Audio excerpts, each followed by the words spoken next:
entonces de una vez a entrar en materia. Hemos hablado, vamos a hacer un resumen de 3 minutos. ¿Qué es lo que hemos hablado hasta ahora?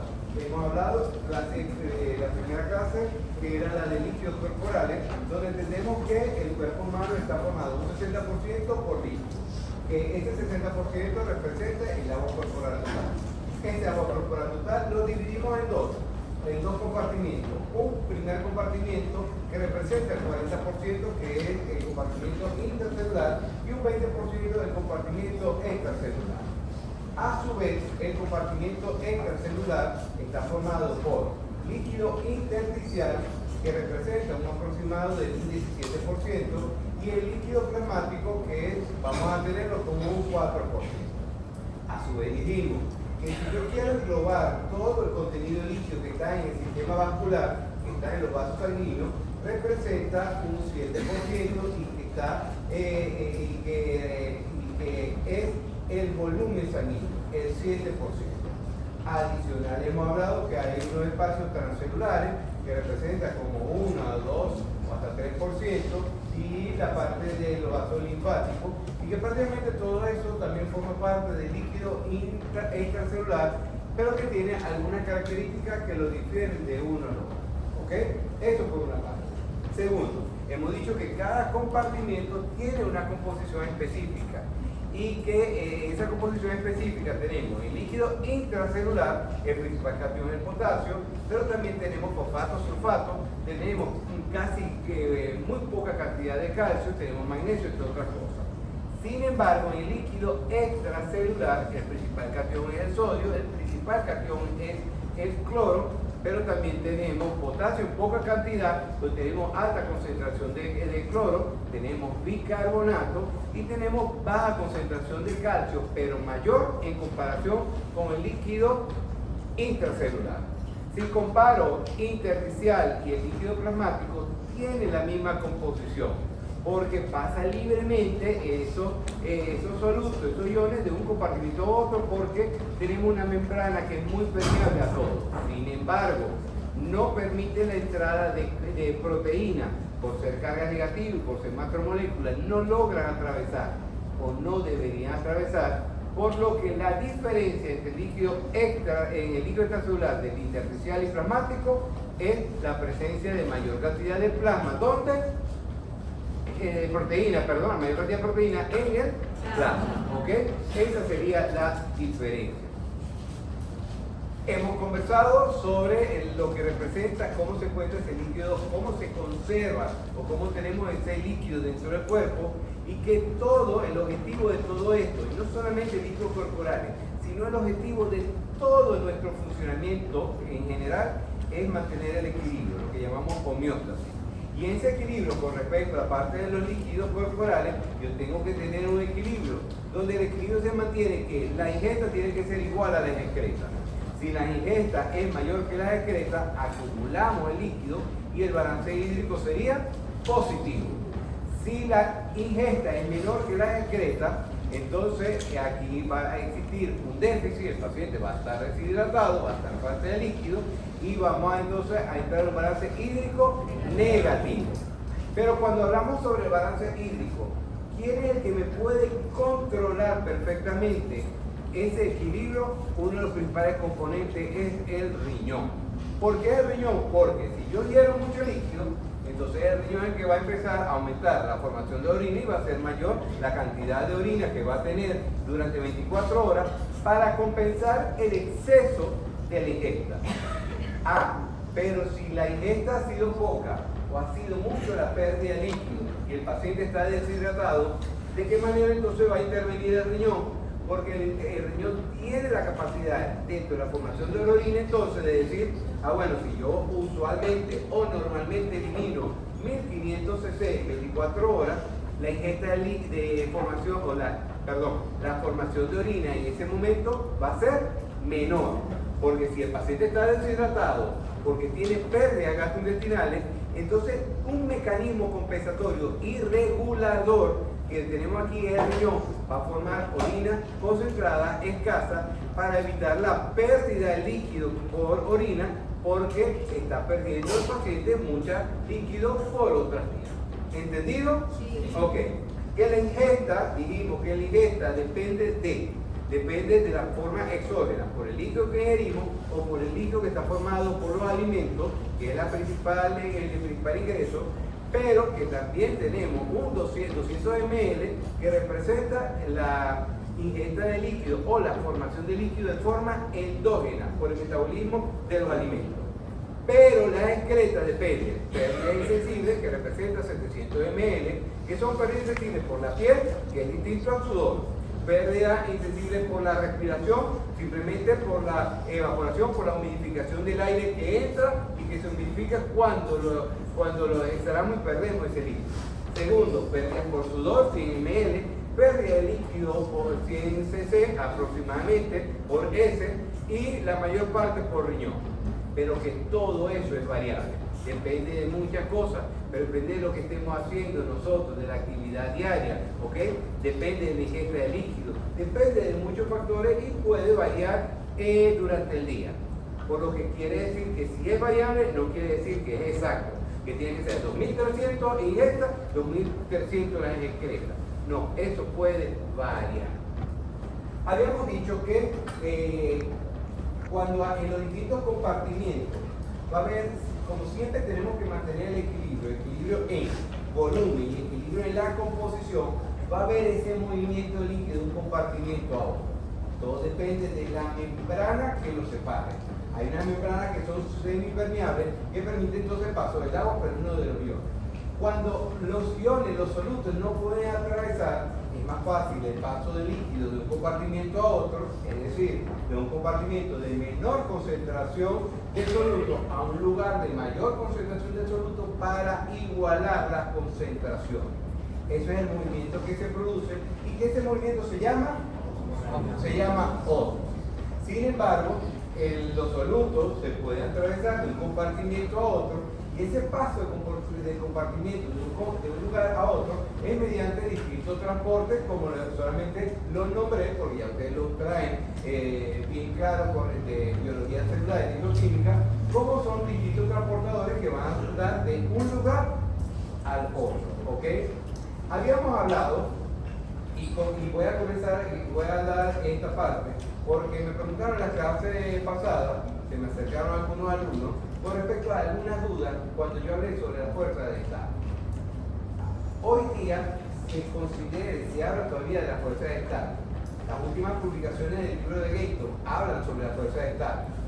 Hay una fuerza de Estado modificada, pero desde el punto de vista pedagógico todavía, para el mejor entendimiento de lo que vamos a hablar el día de hoy y de lo que ocurre en este proceso, principalmente de la filtración, que lo que vamos a hablar hoy es explicándolo con las fuerzas de Starling básicas que lo hemos aprendido hace mucho tiempo.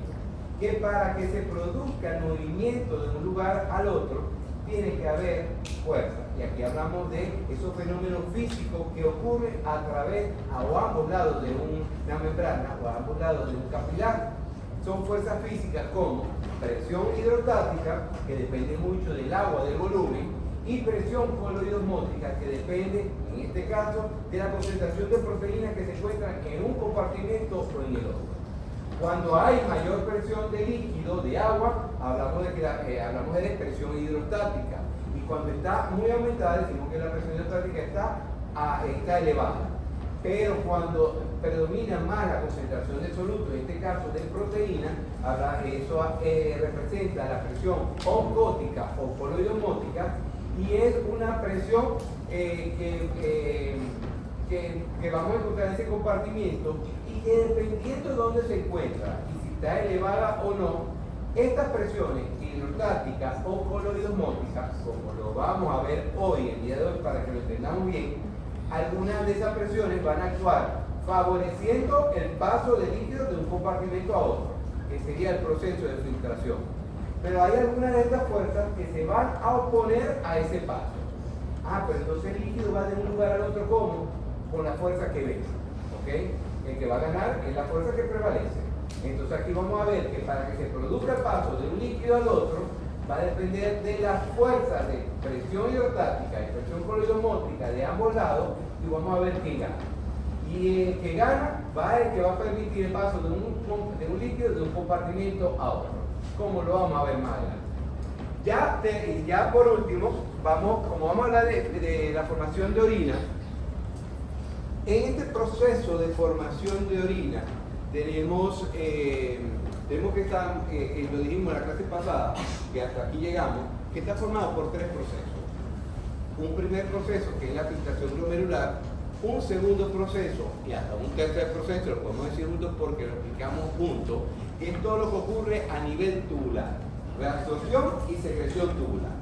Pero entonces, como manera introductoria o recordatoria a la clase pasada, ¿cómo es filtración glomerular y cómo es tubular? ¿Cómo nos comemos esto? Lo hacemos de esta manera.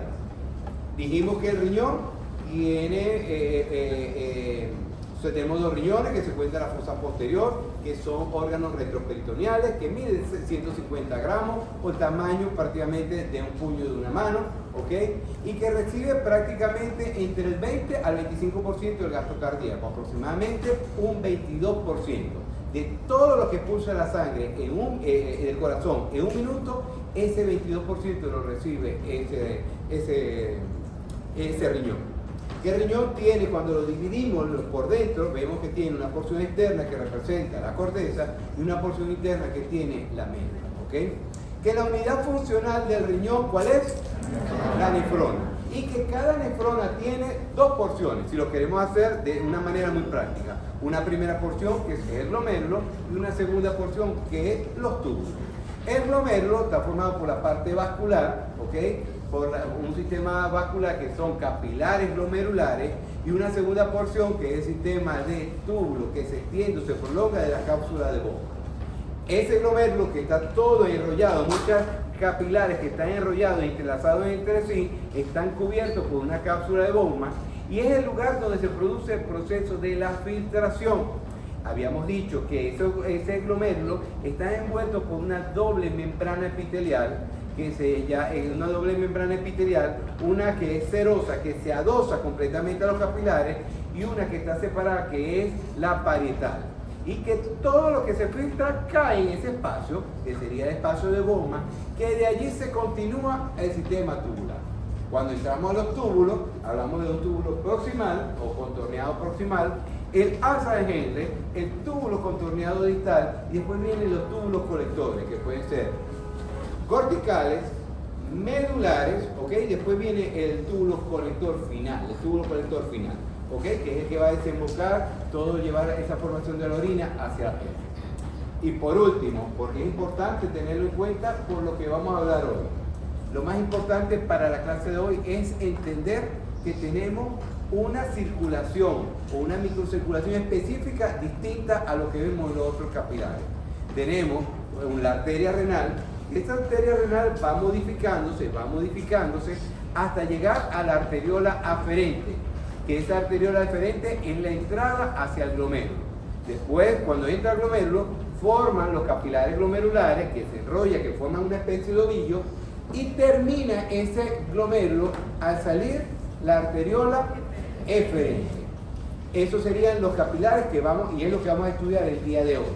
Pero cuando sale esa arteriola eferente, ahí después viene un sistema nuevo de capilares, que son los capilares peritubulares, y que es la característica importante, que es la diferencia de los otros capilares, porque los otros capilares de otros cuerpos solamente tienen uno, pero aquí tenemos dos capilares, un capilar glomerular donde se filtra y un capilar peritubular que acompaña a todos esos túbulos que he nombrado, donde se van a encargar de la absorción y de la secreción tubular.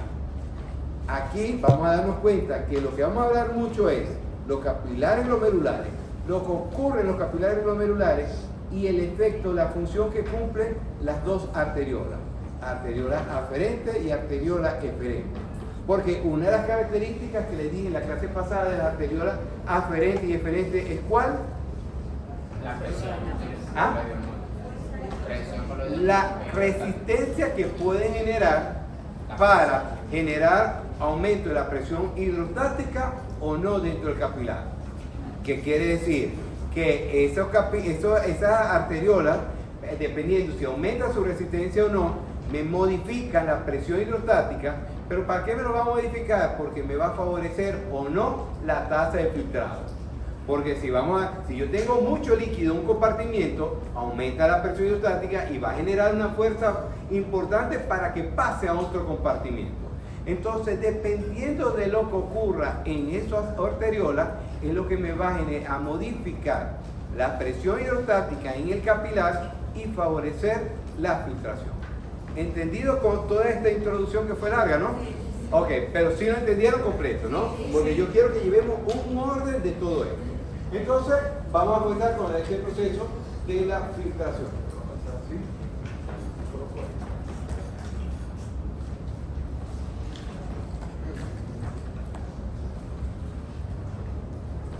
Entonces, en todo este proceso, la sumatoria de la filtración glomerular, la absorción, secreción, tubular, simplemente es un proceso de aclaramiento o depuración del plasma al pasar por ese riñón. Porque vamos a depurar, vamos a utilizar o vamos a reabsorber, filtramos todo, ¿ok? O simplemente filtramos un 20% del plasma que pasa por allí. Pero todo lo que se va a filtrar tiene que modificarse. Pero se filtra solamente acá, aquí solamente filtra todo, pero vamos a darnos cuenta qué es lo que nos va a filtrar. Pero cuando se ha filtrado, aquí, ese plasma que ha pasado, o lo que vamos a llamar ultrafiltrado o filtrado glomerular, se va a ir modificando dependiendo de las necesidades del cuerpo.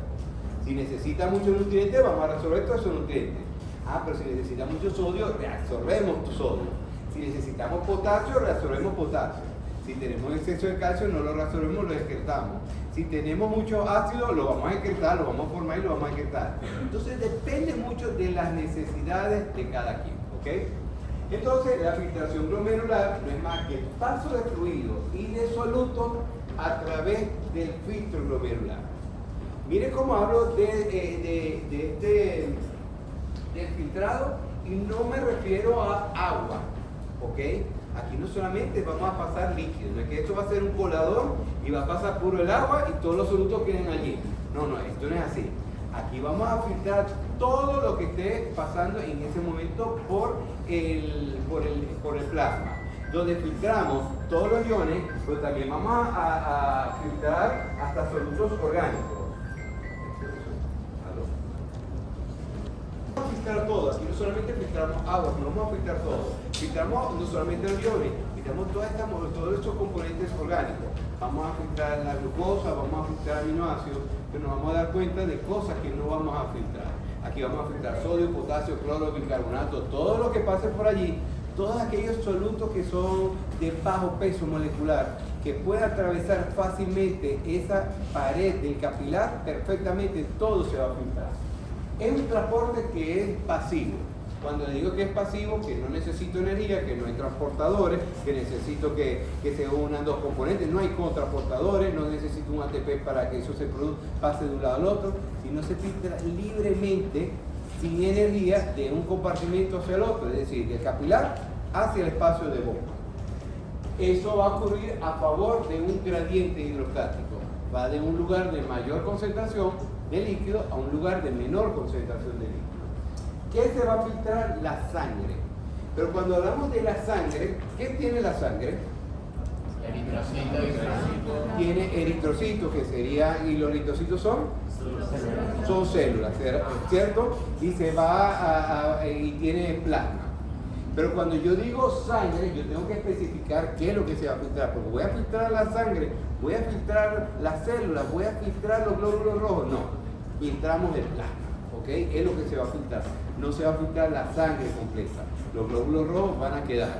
Pues si empezamos a filtrar, no hay mecanismo para yo poderlo, no hay mecanismo a nivel tubular que yo los pueda reabsorber. Entonces, no se debería filtrar la sangre. Pero ¿qué ocurre nosotros cuando el paciente tiene orinas con sangre? Hay que ver dónde es la causa. Pero muy probablemente la causa no es allí a nivel del filtrado. Por ejemplo, yo puedo tener un cálculo en el riñón va pasando por el uréter que está fuera del riñón, va pasando por el uréter, un cálculo que se enclava en la vejiga y puede lesionar la pared interna o la pared luminal y me puede provocar sangrado, y el sangrado viene de allí y vemos en el examen de orina, como nos reporta, tiene eritrocitos positivos o hematíes positivos, pero no es por acá, ¿ok?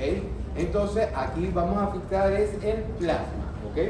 Segundo, lugar del proceso en el filtro glomerular.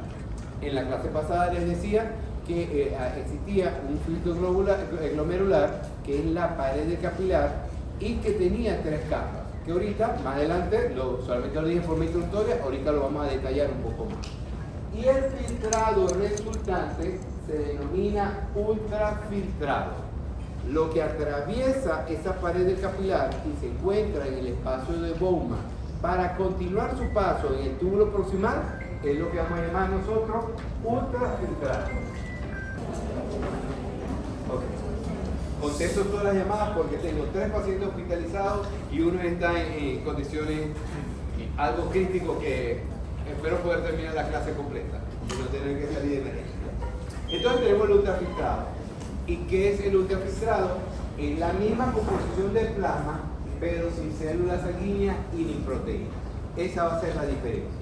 Es la diferencia del ultrafiltrado lo que ya se logró filtrar, lo que ya logró atravesar la pared del capilar. Y a lo que logra pasar esa pared capilar, ahí vamos a encontrar en ese ultrafiltrado agua, sodio, potasio, cloro, glucosa, aminoácidos, etc. Vamos a encontrar todos los distintos componentes, pero no debemos de tener células sanguíneas ni proteínas. En algunos libros hacen la salvedad que hay otras cosas, aparte de las proteínas y las células sanguíneas, que no debemos encontrar en esos ultrafiltrados. ¿Cómo qué? Como los ácidos grasos. ¿Por qué? Porque los ácidos grasos están unidos ¿a qué en sangre? ¿A la qué?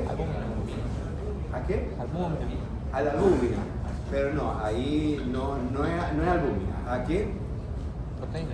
Proteína. Sabemos que la albúmina es una proteína, pero no es específicamente a la albúmina que se une. Y cuando se unen los ácidos grasos a la proteína se llama lipoproteína, ¿ok?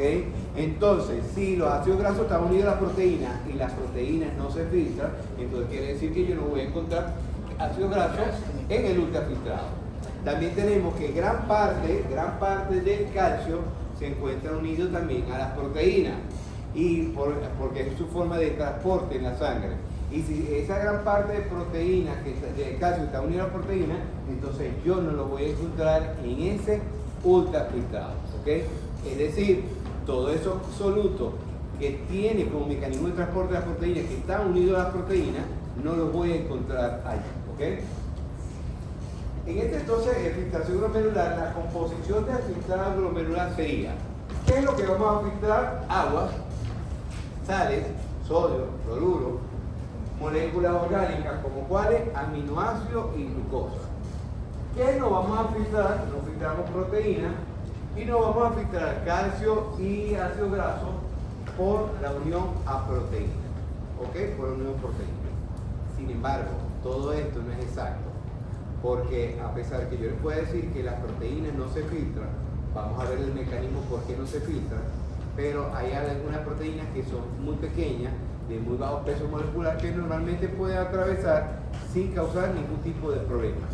Si yo realizo una proteinura en 24 horas, recojo la orina en 24 horas, para medir el nivel de proteína voy a encontrar proteína, pero tiene que ser todo dentro de límites normales que no me cause ningún tipo de patología, ¿okay? Pero esto es importante saberlo, qué se filtra y qué no se va a filtrar. Entonces aquí tenemos una imagen del glomérulo, tenemos la arteriola aferente como entra. Miren cómo forma toda esta red de capilares que representan los capilares glomerulares, y miren cómo sale después con esta arteriola que se llama eferente, ¿ok? Tenemos este espacio que tenemos acá, este espacio que es el que va saliendo. Esto sería las dobles membranas, la membrana visceral y la membrana parietal, y todo lo que se filtra va a caer en este espacio que está cubierto, protegido o delimitado por las dos membranas y que se llama espacio de Bowman, porque todo esto, esta doble membrana me va a formar una especie de una pared, una cápsula que se llama la cápsula de Bowman, y estas dos hojas, ese espacio se llama espacio de Bowman. Mire que todo lo que se filtra aquí va cayendo para acá y va a continuar su camino hacia adelante por el túbulo contorneado proximal. Porque en el glomérulo, el primer paso del tubular es el túbulo proximal. Ok. Dentro de este proceso de filtración glomerular, entonces, aquí vamos a ver que el estado glomerular se determina dependiendo de, se está determinado por la fuerza hidrostática y coloidosmótica que vamos a encontrar a ambos lados del capilar. Tenemos el capilar y tenemos fuera del capilar el espacio de Bowman. Entonces, para que se produzca ese filtrado, depende mucho de la presión hidrostática y coloidosmótica del capilar, pero también depende de la presión hidrostática y coloidosmótica del espacio de Bowman. Y que dependiendo del resultado de toda la fuerza, porque cada una tiene una presión, y dependiendo de los resultados de esa presión, si la presión es positiva, gana, es la que va a favorecer el filtrado. Por eso que aquí vamos a estudiar y vamos a darnos cuenta algo que me preguntaban en las clases pasadas. ¿Cómo es eso de las fuerzas que se oponen y qué fuerzas que favorecen? ¿Cómo podemos entender en ese proceso de filtración qué es lo que se opone y qué es lo que favorece? Aquí lo vamos a ver en estas dos, creo que diapositivas adelante. Y también depende mucho del coeficiente de filtración glomerular, que lo vamos a determinar acá. Es simplemente de esa capacidad que tenga ese capilar para favorecer esa filtración. Entonces, depende de dos cosas. De las fuerzas físicas que están generándose a ambos lados de la pared del capilar, ¿ok? De lo que ocurre en el capilar y lo que ocurre en el espacio de Bowman, pero también depende de la capacidad propia del capilar para poder favorecer esa filtración. ¿Y de qué depende mucho? De la permeabilidad del capilar y depende mucho de la superficie del capilar. Por ejemplo, si vemos dos nefronas o dos glomérulos, donde en un glomérulo está el 100% de los capilares funcionantes, pero vemos que en otro glomérulo solamente funciona el 50 o el 40% de esos capilares glomerulares, ¿dónde cree que se va a producir mayor filtración? ¿En el que tiene 100% de su función de esos capilares o en el que tiene 50%? En el que tiene 100%, ¿ok? ¿Dónde creen ustedes que va a haber mayor filtración? ¿En el que está funcionando el 100% o en el que está funcionando un 50% de los capilares? En el 100%. O lo pongo de otra manera. ¿Dónde creen ustedes que va a existir mayor superficie o área de filtración de esa agua, esos solutos en los dos glomérulos? En el que está funcionando el 100% de todos los glomérulos que están activos, donde la superficie es mucho mayor, está más activa, o en el que solamente está el 50% de esos glomérulos porque el resto no está funcionando. ¿Dónde cree que hay mayor cantidad de superficie? El de 100%. Lo pongo de otra manera. Imagínense que esta pared que vemos en el fondo representa una pared del capilar. Y si yo quiero explicar cuál es la superficie del capilar, aquí yo tengo dos puertas. Si yo solamente abro una puerta, aquí van a salir al momento, a cada segundo o a cada 5 segundos van saliendo 4 personas al mismo tiempo. Pero si yo abro las dos puertas, van saliendo no 4, sino van saliendo 4 aquí, 4 acá, van saliendo 8 personas al mismo tiempo. Esto representa la superficie, ¿ok? A mayor superficie, mayor capacidad que tiene un capilar glomerular para filtrar. Porque como que si mi superficie sería esto, estas serían las compuertas, tal cual como tengo esto. Porque recuerden que los capilares son capilares porosos, son capilares fenestrados y que permite el paso. Si yo tengo una superficie más extensa, donde tiene más orificios por donde pueda pasar agua y soluto, esa permeabilidad va a ser mucho mayor. Igualito depende también de esa permeabilidad, depende del grosor de la membrana.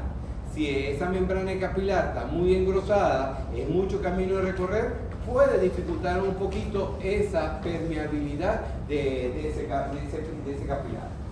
Entonces, el filtrado que ocurre a nivel renal tiene una característica que es mucho mayor que en otros capilares de otros órganos. Aquí vamos a ver que el aporte de flujo, el aporte de energía y el aporte de oxígeno es mayor en el riñón que en cualquier otro órgano, incluso que en el cerebro, porque necesitamos mayor cantidad de energía y de oxígeno para que se produzca todo este proceso. Porque recuerden que el riñón tiene que cumplir funciones de equilibrio, pero tiene que mantener volemia. Pero entonces para mantener la volemia yo tengo que resolver agua y tengo que resolver cualquier cantidad de sodio. Tengo que mantener volemia, mantenemos presión para todo tener el equilibrio. Y se considera que en uno de los procesos más importantes es la reabsorción de sal, de sodio, y se necesita prácticamente un 90-95% de gasto energético y de oxígeno para que esto se produzca. Entonces, por la arteriola aferente, el 100% pasa un 100% de la sangre, que representa, aquí lo coloco el 21, porque es que va cambiando de acuerdo a la literatura o al año del libro que se esté produciendo.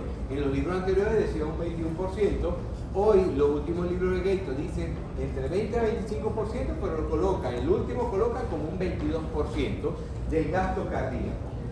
Todo ese líquido, esa sangre, pasa por el glomérulo y aquí se produce este proceso de filtración. ¿Qué se filtra? El plasma, aproximadamente el 20% del plasma, y se filtra por minuto 125 ml minuto, es lo que se está filtrando. Que si yo estos 125 ml minuto lo llevo a un día, entonces está prácticamente lo que habíamos dicho en la clase pasada, en un día ¿cuánto se filtra? 180 litros. Todo ese filtrado de 180 litros ocurre acá. Pero imagínense, el mayor esfuerzo que tiene que ocurrir acá es a nivel del sistema tubular, porque tiene que prácticamente reabsorber casi la totalidad, porque si no todo ese líquido se va a acumular en todos los espacios. Entonces tiene que reabsorber, si una persona orina un promedio de 1500 ml diario, entonces tiene que reabsorber 178.5 litros diarios, que todo esto ocurre a nivel de todo este proceso a nivel tubular. Mire cómo hay aquí un dibujo donde puedo ver los dos sistemas capilares. Un sistema capilar que hay aquí glomerular, sale la arteriola eferente, ¿ok? Y después viene un segundo sistema, que son los capilares peritubulares, que acompañan al túbulo para generar la segunda parte, la formación de la orina, que es la excreción y secreción tubular.